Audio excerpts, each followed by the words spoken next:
Hi, future students of Schaumburg High School. I'm Dr. Phillips. I am the Social Studies Department Chair here at Schaumburg High School. And I just want to take a moment here to talk to you about your options as incoming freshmen for the 2021-2022 school year, which is a mouthful to say, by the way.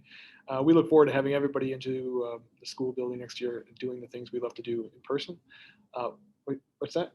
Oh, I'm sorry. Hold on a second. We seem to have breaking news from Mr. Sandberg, one of our teachers here. Let me just share this news bulletin here with you as Mr.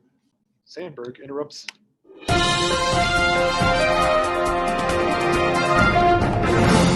Welcome to World History News. I'm Mr. Sandberg, and with course selection right around the corner, we interrupt your current broadcast with some breaking news. This document, 95 Theses to Take World History at SHS, was nailed to a classroom door this evening, and the suspect is currently at large. To any veteran of a world history course, this would sound oddly familiar to Martin Luther's 95 Theses against the Catholic Church, and this seems to be a copycat incident in which no one was hurt. One bystander even called it enlightening. We will keep you updated on the status of the unknown assailant as the broadcast continues, but World History News wants you, the viewer, to see what's inside. It appears that at least 20 of the reasons to take world history at SHS have to do with these two individuals, who reportedly teach the course along with myself. To verify this content, a recent survey of the current students of these teachers reported that 10 out of 11 students found that these teachers are really fun most of the time. As we at World History News pride ourselves with going straight to the source, here is an actual copy of that survey. You'll notice the 9 thumbs up and 1 party hat symbol indicate a positive reaction to the course, while 1 left with no reaction. While 95 reasons would certainly take too long to lay out for you in one segment, World History News has taken the time to highlight the top 5 for you to take into account when making your course registration decisions. Here they are. Top 5 takeaways from the 95 Theses. College admissions require 3, even 4 years of social studies for admission. World history is a social studies course.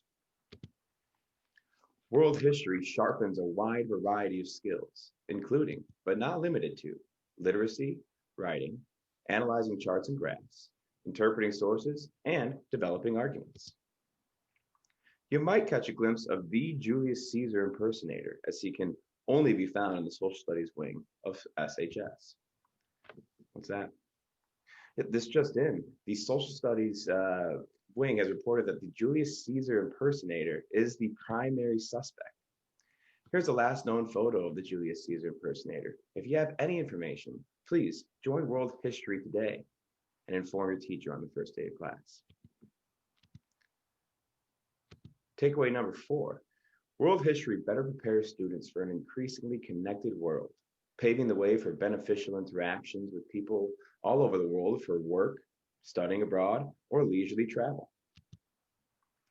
And number 5, which alludes to the rest of the other 95 theses, is that there are 90 other reasons to take world history. You'll just have to sign up to experience the rest. That's all we have for you today. I'm Mr. Sandberg, and this was your World History News Bulletin. Thanks for taking note. Well, thank you, Jordan. I hope you catch that vandal and remove him from the building where he belongs. But until then, until he is caught and removed from the building, I'll continue with my presentation. That was a little explanation of world history and the option of world history as one of our 4 options to incoming freshmen. Let me just take a look here at, let me just get that sharing one more time so we can continue here. But if we look at the options here for 9th grade, you can see that world history is here. We have world geography and world history at the regular level. Mr. Sandberg alluded to the fact that most schools like to have, you're only required to take 2 social studies to graduate in District 211. That's U.S. History junior year and Government and Economics senior year. But most, if you tend to go to schools, college, most schools would like to see 3, and some require 3. Also, more selective schools like to see 4 or more. Also, we have some AP options, which I'll go over. So if you're on a college track and you intend to go to school, taking your social studies freshman year is certainly a good option. And an option, it also opens the doors for many of our other courses that we offer as a sophomore. But Mr. Sandberg did go over a little bit on world history and the skills that it prepares you for. I think all of our courses will prepare you for those skills. Mr. Sandberg and I and Mr. Kohler are a little biased because we teach world history, but we also have as an option is world geography. If I click on world geography here, what I'll tell you is usually how I describe it is that world history is more English oriented, a little bit more reading, some writing, some question and answer discussions type. There's still projects and activities and simulations in world history. World geography is a little bit more science oriented, taught by Mr. Wallin. Again, it is a year-long course, but it'll take a look at the physical makeup of the earth. Human geography talks about cultures and interactions, a little more current events. You'll look at some maps and do some mapping, skill building, graphing, that type of stuff. So if you're more of a science person, if you're really strong in science and you don't really want to take a history, that's another option. Will meet the same social studies requirement as any world history course. So world geography is an option. We also offer both at the AP level, AP World History, taught by Mr. Sandberg, who you saw, and Mr. Lazaro. And AP World History is open to freshmen with strong reading and writing skills. So you'd have to talk to the person, the counselor who registers you, or your 8th grade history or English teacher for recommendation. And hopefully you can consider this as an option. So in AP, you do have the chance for college credit as a freshman if you do well in the AP exam. And we do have a pretty high success rate as far as preparing students to do well on that exam.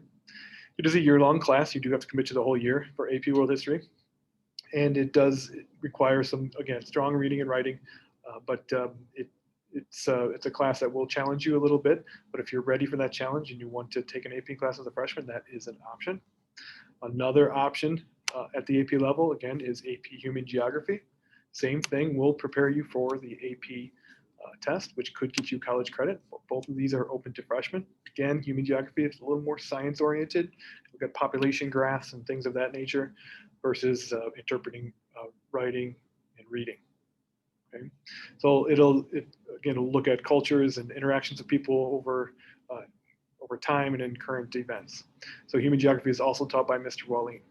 So either one of those AP options are available. Both would meet the social studies requirement, and both would show a strong commitment to learning on your college applications in the future that you tried a AP course as a freshman. Certainly you could take one like Human Geography as a freshman and then another as a sophomore. We are the only department where you can take an AP class every single year if you choose to. So you could do that. You could also mix and match. You could take World Geography as a freshman, then take AP Human Geography if you enjoyed it as a sophomore. They are separate courses that you can see by the course code. So you have 4 options as a freshman coming in. You can choose any option that you think is right for you. We certainly look forward to having you in our classrooms next year. If whatever you choose, world history, world geography, AP Human Geography, AP World History, we know you'll have a positive experience. Okay, so if you have any questions, just go ahead and you can email me at aphillips@d211.org. Again, that's, I'm Dr. Phillips. I am the Social Studies Department Chair. That's with 2 L's. Or you can check the Social Studies website. You can find the direct line, the phone number for the Social Studies Department, which I will answer. Or you can find the link to email me there. But any questions, feel free to ask. And I look forward to seeing you next year. Okay, thanks. Take care.